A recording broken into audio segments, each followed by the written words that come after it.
মুন্সিগঞ্জে প্রচারণার প্রথম দিনেই সংঘর্ষে জড়ালো বিএনপির দুপক্ষ। এতে আহত হয়েছেন বেশ কয়েকজন।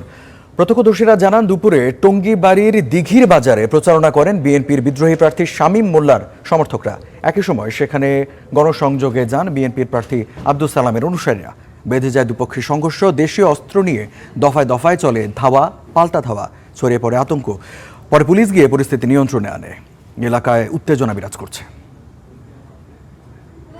অত্যন্ত সুন্দরভাবে হয়েছে, আশা করি শেষে আপনারা এটাকে নষ্ট করবেন না। সিরাজগঞ্জের উল্লাপাড়ায় একই মঞ্চে সব প্রার্থীর উপস্থিতিতে ইশতেহার পাঠ অনুষ্ঠানে হট্টগোল হয়েছে। প্রত্যক্ষদর্শীরা জানান, জাতীয় পার্টির প্রার্থীর গণভোটে না ভোট দেওয়ার আহ্বানকে কেন্দ্র করে উত্তেজনা দেখা দেয়। পরে পুলিশ পরিস্থিতি নিয়ন্ত্রণে আনে। এদিকে নোয়াখালী 5 আসনে জামায়াত প্রার্থী বেলায়েত হোসেনের উঠান বৈঠকে যুবদল কর্মীর বিরুদ্ধে বাধা দেওয়ার অভিযোগ উঠেছে। এ নিয়ে দেখা দেয় বাকবিতণ্ডা।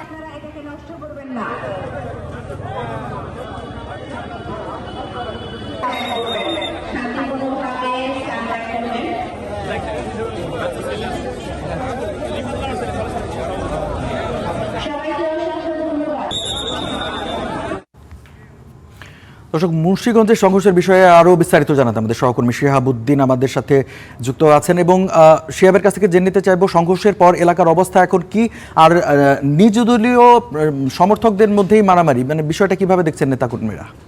রঞ্জু, যেমনটা জানতে চাচ্ছেন, মুন্সিগঞ্জের টঙ্গীবাড়ি উপজেলার দিঘির পাড়ে অনাকাঙ্ক্ষিত যে ঘটনাটির বর্ণনা আপনি দিচ্ছিলেন, সেটির সর্বশেষ খবর হচ্ছে ওই এলাকাতে আতঙ্ক বিরাজ করছে। ঘটনার সময়ই আমরা দেখেছি স্থানীয় দোকানপাটগুলো সেগুলো বন্ধ করে স্থানীয়রা চলে গেছেন এবং ওই এলাকার বিএনপির কর্মী সমর্থক যারা রয়েছেন তাদের মধ্যে এ নিয়ে মিশ্র প্রতিক্রিয়া দেখা গেছে।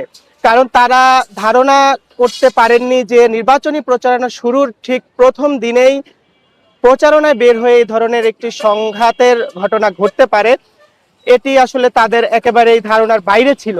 আমরা জেলা পুলিশের সাথে সর্বশেষ কথা বলেছি। জেলার পুলিশ সুপার মোহাম্মদ এনহাজুল আলম তিনি আমাদেরকে যেমনটা জানিয়েছেন, এই ঘটনায় এখন পর্যন্ত কাউকে আটক করা হয়নি।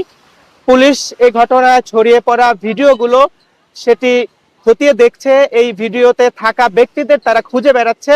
আমরা যেমনটা দেখাচ্ছিলাম স্টার নিউজের পর্দায়, ছুরি, রামদা সহ বিভিন্ন দেশীয় অস্ত্র নিয়ে এই প্রচারণায় আসলে যে সংঘর্ষের ঘটনাটি ঘটেছে সেটি আসলে সকলকেই বিস্মিত করেছে। পাশাপাশি আমরা কথা বলেছি স্থানীয় পুলিশ এবং সহকারী রিটার্নিং অফিসারের সাথে। তাদের কাছে জানতে চেয়েছি এই মিছিলটি যে হবে সেটির বিষয়ে আগে জানানো হয়েছিল কিনা তারাও আসলে আমাদের জানিয়েছেন যে এই মিছিল সম্পর্কে তাদেরও আসলে পূর্বে জানানো হয়নি। তো সবকিছু মিলিয়ে মুন্সিগঞ্জে প্রচারণার প্রথম দিনে এই ঘটনাটি মানুষকে উদ্বিগ্ন করেছে। মুন্সিগঞ্জ 2 আসনের বিএনপি মনোনীত প্রার্থী আব্দুল সালাম আজাদ, তার ছবি এবং যেটি তার প্রতীক, সেই প্রতীক সম্বলিত যে ব্যানার, সেই ব্যানার নিয়েই তারা এই মিছিলে বের হয়েছিলেন।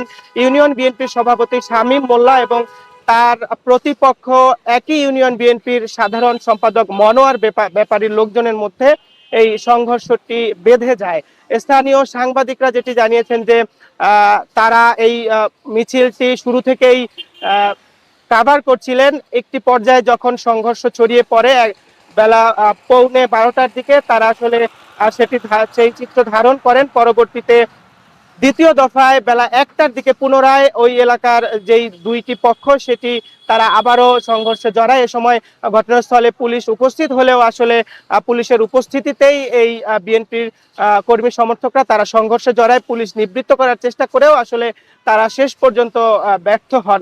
তো এই ছিল রঞ্জু আমার কাছে মুন্সিগঞ্জের টঙ্গীবাড়ি উপজেলার দিঘির পাড়ে বিএনপির 2 গ্রুপের যে সংঘর্ষ, সেই সংঘর্ষের সবশেষ। শিহাবুদ্দিন, আপনাকে ধন্যবাদ।